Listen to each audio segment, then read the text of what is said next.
Happy mga kalabs. May nagbigay ng blessings mga kalabs. My favorite. Salad. Ito yung gusto kong salad mga kalabs. Simpleng salad. May birthday ata sa kapitbahay ko. At mayroon silang papansit. Wow, may atay pa ng ano. O, diba? Libre tayo sa ating tanghalian. So, ito yung ulam namin. So, ako lang mag-isa mga kalabs. Ang daming blessings mga kalabs. So saluhan nyo ako mga kalabs. Kain po tayo. So, maraming blessings na hindi inaasahan. So, ayun mga kalabs.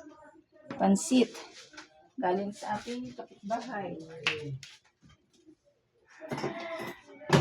So, siguro may bisita. May sila birthday siguro. Kasi may mabisita sila. So, ayan, nagluto sila ng pansit. So, binigyan tayo mga kalabs. Tikman natin. Sarap. Ito yung gusto ko mga kalabs. Mas gusto ko pansit bihon, sutanghon, canton, kaysa spaghetti. Ito yung gustong gusto ko. Pansit.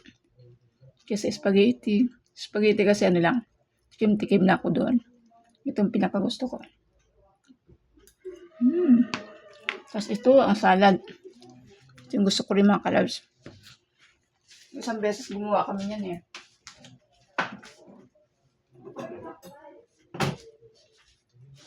Gumawa ako nito isang beses. Dito yung kapatid ko. First time namin gumawa ng ganito kasi hindi ko alam kung paano gumawa. Kaya nag-research pa ako sa YT kung paano maggawa ng ganitong salad. Simpleng salad lang. Macaroni salad to mga kalabs. So, ayan. Ano to? Ito yung uso noon sa probinsya namin. Kahit saang probinsya ka pumunta mga kalabs. Ito yung uso pag may mga handaan. Ayan, macaroni salad. So, ayan.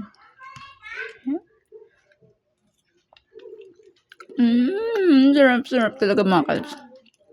Sarap. So, happy tummy na naman tayo nito mga kalabs. Ang daming blessing, daming pagkain. Na hindi naasahan. Sarap. O, diba? Kasi nagbigay din kasi tayo ng sibuyas kanila mga kalabs. Ayan. Bumili ang labs ko sibuyas isang punong ganito. Nag-share din tayo ng sibuyas kanila. Kaya, ayan. Sinuklian din nilang ating pagbigay ng sibuyas. Hindi nagkataon lang na may bisita din kasi sila. So, kaya yan. Mga kalabs, ang sarap. Sarap talaga ito. Yung gustong gusto ko. Medyo lang siya. Kulang na sa cream pero masarap. Ayan, sarap din yung kalabs. At ito yung niluto ng labs ko.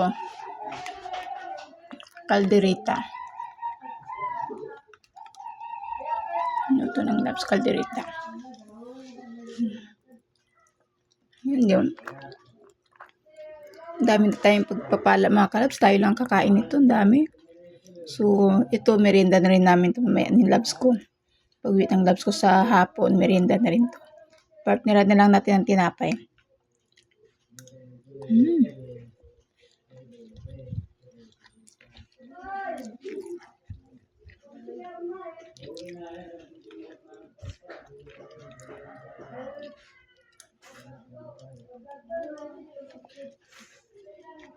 Sarap.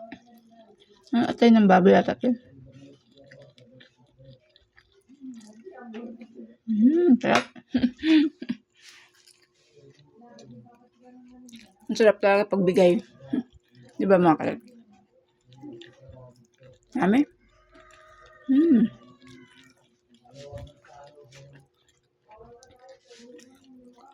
Mas yan mga kalabs kapag may kasamang kumain mga kalabs, dami tayo. Tapos tika-tika. Mas masarap. Kaso tayo ng isa dito sa bahay. Kaya okay lang yan at least, di ba? Yan. Thank you Lord sa pagpapala mga binibigay niyo sa amin, Panginoon. Thank you. So, ayan, blessed na blessed po tayo mga kalabs. Hindi Hindi natin inaasahan yung mga pagkain na binibigay sa atin. Yan. Kaya sabi nga nila, pag ikaw ay mapagbigay, bibigyan ka din ng hindi mo inaasahan.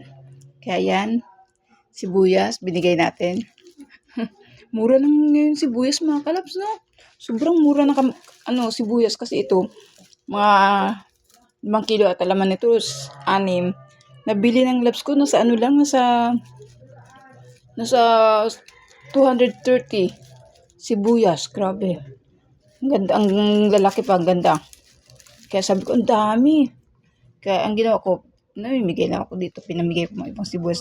Matigi 1 kilo ang binigay ko sa kanila. Kaya ito natira sa amin. O, diba? Hindi rin sayang. Kasi ang mura lang talaga mga kalabs sa sibuyas. Sana ganun lang lagi, Pero asahan natin yan. Pagdating mga ilang buwan, mga 1 buwan lang, nako, expected na natin yan. Tataas na naman yung mga sibuyas. Nako, asahan na natin. Ganun naman kasi yun eh. Bababa, tataas, bababa, tataas. Tulad ng kalamansi, kamatis, di ba? Mahal ang kalamansi ngayon, pero ang kamatis mura. Ganun lang yan. So, ayan ating ganap for today mga kalabs. Yan, pagkain, daming pagkain. Pagkain is life. Ang sarap talaga nito.